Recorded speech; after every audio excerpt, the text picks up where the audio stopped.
பிலிப்பியர் 4:4 இருந்தே வர ஆரம்பிக்கிறேன். கர்த்தருக்குள் எப்பொழுதும் சந்தோஷமாயிருங்கள், சந்தோஷமாயிருங்கள் என்று மறுபடியும் உங்களுக்கு சொல்லுகிறேன். Price God. ஸோ நம்ம சந்தோஷமாக இருக்கிறதுனால துக்கமா இல்லை துக்கமாக இருந்ததுனால சந்தோஷமானலாம் நமக்கு தெரியாது. ஆனால் தேவ திட்டம் நம்ம சந்தோஷமாக இருக்கணும். ஓகே, இப்போ நம்ம ஒரு சந்தோஷமாக இருந்துக்கிட்டே இருக்கிறோம். அதை எப்போவுமே நமக்கு தக்க வைக்க முடியுமா அப்படின்னா கொஞ்சம் கஷ்டப்படுது. எனக்கு தெரிஞ்சு நம்ம சந்தோஷத்தை குலைக்கிற 2 மிகப்பெரிய காரணிகள் நம்மள தான் இருக்கு. சொல்லுங்க, நம்ம சந்தோஷத்தை. ஏன்னா அதாவது இப்போ நான் ஆண்டவருக்குல இருந்து சந்தோஷப்படுறேங்கிறது ஒரு பக்கம் இருக்கு, இன்னொரு பக்கம் இயல்பாகவே நமக்கு ஒரு சந்தோஷம் இருக்கும்ல, இயல்பாகவே. அக்கா இப்போ கிறிஸ்துவுக்குள்ள இருக்கவங்க மட்டும்தான் சந்தோஷமா இருக்காங்களா? எல்லாருமே இருக்காங்க, ஒவ்வொரு விதத்தில் இருக்கிறாங்க. அக்கா எல்லாருமே கெட்ட பழக்கத்தினால தான் சந்தோஷமா இருக்கான்னு சொல்ல முடியாது. எல்லாருமே இப்போ தண்ணி அடிச்சா தான் சந்தோஷப்படுறாங்களா? இல்லையே. அவங்கவுங்களுடைய வாழ்க்கை சூழ்நிலையில் நல்லா சந்தோஷமா இருக்கிறவங்க இருக்கிறாங்க. இப்போ நம்ம தேவ திட்டத்தில் இருக்கிறோம். நமக்கு வரக்கூடிய சந்தோஷம் எல்லாமே பரிசுத்த ஆவியினால் உண்டாகிற சந்தோஷம். ஸோ இதுக்கு கொஞ்சம் போராட்டம் அதிகமாக இருக்கும்.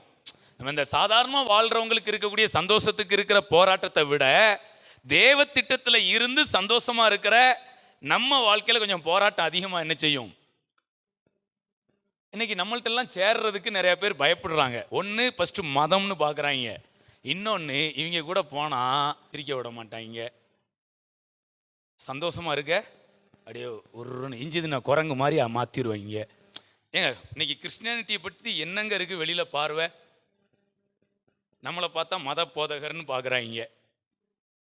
அடுத்து நம்ம மூஞ்சே சப்பிடுவாங்க. சிரிச்சா ஐய் ஏன் சிரிக்கப்படாது, பல்லு தெரியுது. ஆண்டோரை பிள்ளைங்க இப்படி சிரிச்ச முகமெல்லாம் என்ன செய்யக்கூடாது, என்னத்தையோ பறி கொடுத்த மாதிரியே என்ன பண்ணணும்,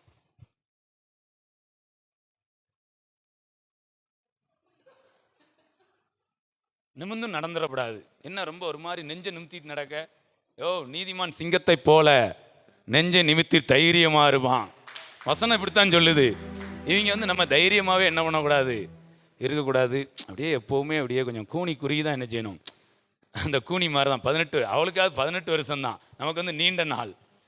இப்படியே தான் என்ன செய்யணும், அப்படியே வேதனையோடு தான் என்ன செய்யணும். மூஞ்சியே வேதனையாத்தான் எப்பவுமே என்ன செய்யணும், அதை சிரிச்ச மாதிரியே என்ன. நீங்கள் நான் ஆவியை உடையவர்கள் அல்ல, வேற ஆவியை உடையவர்கள். இங்க சிரிப்புக்கு சந்தோஷத்துக்கு அளவே இருக்கக்கூடாது. பாத்திரம் நிரம்பி நிரம்பி நிரம்பி நிரம்பி அது வழிந்து கொண்டே இருக்கணும். என்ன இருந்தாலும் சரி இல்லைன்னாலும் சரி கர்த்தர் இருக்காரியா. ஆதியில பணமும் கிடையாது ஜனமும் கிடையாது, ஆவியானவர் அசைவாடி கொண்டிருந்தார். அக்கா நான் பணத்தையும் ஜனத்தையும் நான் வெறுக்கிறவன் கிடையாது, ரொம்ப விரும்புறவன். பணத்தையும் ஜனத்தையும் ரொம்ப விரும்புறேன். ஆனாலும் நான் சொல்றேன், ஆதியிலே வார்த்தை இருந்தது. கையை தட்டுங்களேன். சோ அந்த வார்த்தை உங்களுக்குள்ள இருந்துச்சுன்னா நீங்க சந்தோஷப்படுங்க. ஏன்னா பணமும் இருக்கியா ஜனமும் இருக்கியா, வார்த்தை இல்லை, என்ன பிரயோஜனம்? ஒரு பிரயோஜனம் இல்லை. பணமும் இருக்கு ஜனமும் இருக்கு, ஆனா வார்த்தை. அடுத்து இன்னொன்னு சொல்றேன், வார்த்தை இருக்கணும், அதுக்கு பின்னாடி ஜனமும் இருக்கணும் பணமும் இருக்கணும். ஒருவேளை பணம் இல்லைனாலும் வருத்தப்பட வேண்டாம், ஜனம் இல்லைனாலும் வருத்தப்பட வேண்டாம், வார்த்தை இல்லைன்னா வருத்தப்படணும். ஆதியில வார்த்தை இருந்ததுனால நீ பார்க்கிற இத்தனையும் இருக்கிறது. இன்றைக்கு நீங்கள் ஒருவேளை ஜனம் இல்லாமல் இருக்கலாம், பணம் இல்லாமல் இருக்க மாதிரி இருக்கலாம். நீங்கள் வார்த்தையில் ஸ்ட்ராங்காக இருந்தீங்கன்னா அரண்மனை என்னங்க அரண்மனை, அதெல்லாம் தோத்து போகிற அளவுக்கு உங்களை வாழ வைப்பார். Praise God. இப்போ நான் ஃபஸ்ட்டு நீங்கள் எதில் சந்தோஷப்படணும் தெரியுமா? வார்த்தையில் சந்தோஷப்படணும். சொல்லுங்க, நீங்கள் எங்கேனாலும் பாருங்க, ஏதாவது ஒன்று பயங்கரமாக எதிரடியான சூழ்நிலையாக இருக்கும், அங்கே வசனம் சொல்லும் கர்த்தருடைய வார்த்தையை கேளுங்கள். என்ன செய்யுங்க? கர்த்தருடைய வார்த்தையை கேட்டாலே உங்கள் சூழ்நிலைலாம் வேற மாதிரி மாறிடுங்க. ஸோ இன்றைக்கி உங்களுக்கு நான் ரொம்ப ஸ்ட்ராங்காக சொல்கிறேன், ஃபஸ்ட்டு ஜனத்தையும் பணத்தையும் பார்க்காதீங்க, ஃபஸ்ட்டு வார்த்தையை பாருங்க. Praise God. இதை நல்லா புரிஞ்சிட்டீங்களா? நீங்கள் கர்த்தருக்குள்ளே எப்பவும் சந்தோஷமாக இருக்கணும். இதுக்கு உங்கள்கிட்ட என்ன இருக்கணும்? பணத்தை கொண்டு நீங்க சம்பாதிக்க முடியாத ஆரோக்கியத்தெல்லாம் வார்த்தையை கொண்டு நீங்க சம்பாதிப்பீங்க. வார்த்தை இருந்தால் வாதை உன் கூடாரத்தை அணுகாது, பொல்லாப்பு உனக்கு நேரிடாது. Price God. எப்போ எவன் என்ன மாதிரி பொல்லாப்பு உங்களுக்கு வைப்பாங்கன்னு தெரியாது. நான் சொல்றேங்க, நீங்க வார்த்தை இல்லைன்னா நீங்க ரொம்ப கவனமா நடக்கணும். வார்த்தை இருந்துச்சுன்னா உங்களை பகைக்கிறவங்க ரொம்ப கவனமா நட. நல்ல கையை தட்டி.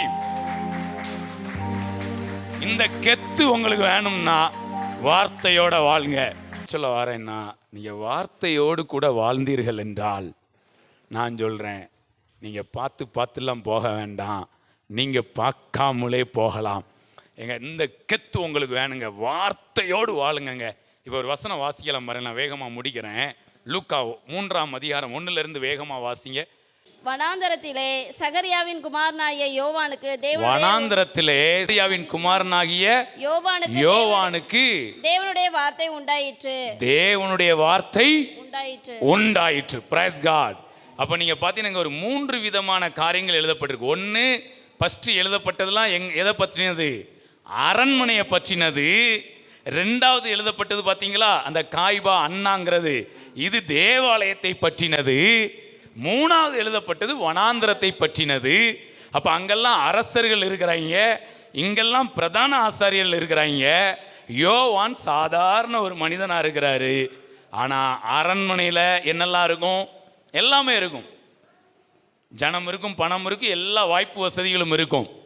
அப்புறம் இங்க பிரதான ஆசாரிட்ட எல்லாம் இருக்கும். ஆனா இங்க யோவான்ட்ட ஃபர்ஸ்ட் இருந்தது என்னது? வார்த்தை இருந்துச்சு. ஆனா இந்த வார்த்தை யார்கிட்ட கிடையாது? ராஜாக்கள்கிட்ட கிடையாது, அங்க ஆசாரியர்கள்ட்ட கிடையாது. ஆனா யோவான்ல வார்த்தை இருந்தது. ஸோ இன்றைக்கு உங்களுக்கு நான் சொல்றேன், முதலாவது நீங்க கர்த்தருக்குள்ள சந்தோஷமா இருக்கணும்னா உங்க கூட என்ன இருக்குது என்ன இல்லைங்கிறத விட என் கூட கர்த்தருடைய வார்த்தை இருக்கிறது. உங்களுக்கு ஒரு பிரச்சனை, உங்களுக்கு ஒரு நெருக்கடினா நீங்க தேவ சத்தம் கேட்குறவங்களா இருக்கணும். பைபிளில் 31,102 வசனங்கள் இருக்கு. எல்லாத்தையும் எடுத்து நீங்க வாசிட முடியுமா? முடியாது. டக்குன்னு ஒரு வார்த்தை உங்க காதுல வந்து விழணும். நான் உன் கூட இருக்கிறேன், பயப்படாத, நீ உயிரோடு இருக்கும் நாளெல்லாம் ஒருவனும் உனக்கு எதிர்த்து நிற்பதில்லை, நான் மோசையோடு இருந்தது போல உன்னோடையும் இருப்பேன். அவர் சொல்ற சத்தத்தை என்ன பண்ணணும்? எப்பெல்லாம் உங்களுக்கு ஒரு சின்னதாக ஒரு கவலை வருதோ உடனே தேவனுடைய வார்த்தை அதை வந்து அடிக்கணும். இந்த தேவனுடைய வார்த்தை, இப்போ நீங்கள் இங்கே வந்து கொடைக்குள்ள உட்காந்துருக்கீங்க, இப்போ இதை விட்டு அப்படி வெளியில் போனோடனே மழை பெய்ய ஆரம்பிக்கும். உடனே நீங்கள் வைப்பரை போட்டு விட்டுறணும். வைப்பர்னா என்ன? வார்த்தை. மழை, அது பனிமழை பெய்யட்டும், கல்மழை பெய்யட்டும், எந்த மழையும் பெஞ்சிட்டு போட்டும், வார்த்தை என்கிற வைப்பரை போட்டு விட்டுருங்க. ஒரு கவலை வருதா, ஒரு பயம் வருதா, ஒரு வார்த்தை வந்து என்ன செஞ்சிடும்? நீங்கள் போகிற பாதை உங்களுக்கு தெளிவாக தெரியும்.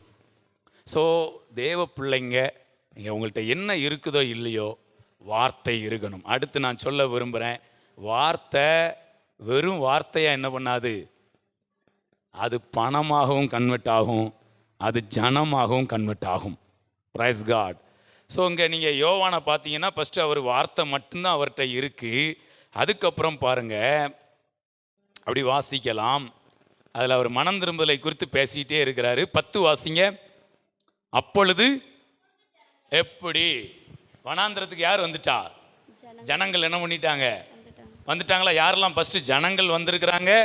அதுக்கப்புறம் பாருங்க 12 வாசிங்க. இப்ப யார் வந்தாச்சு? சில அதிகாரிகள் என்ன பண்ணிட்டாங்க? யார்கிட்ட வந்துட்டாங்க? யோவான்ட்ட வந்துட்டாங்க. அதுக்கப்புறம் பாருங்க 14. கையை தட்டுங்களேன். வார்த்தை எங்க இருக்குதோ அங்க ஜனங்கள் வருவார்கள், ஆயக்காரர்கள் வருவார்கள், போர் சேவகர்கள் வருவார்கள். உங்களிடத்தில் வார்த்தை இருந்தால் உங்களை தேடி ஜனங்கள் வருவார்கள். Praise God.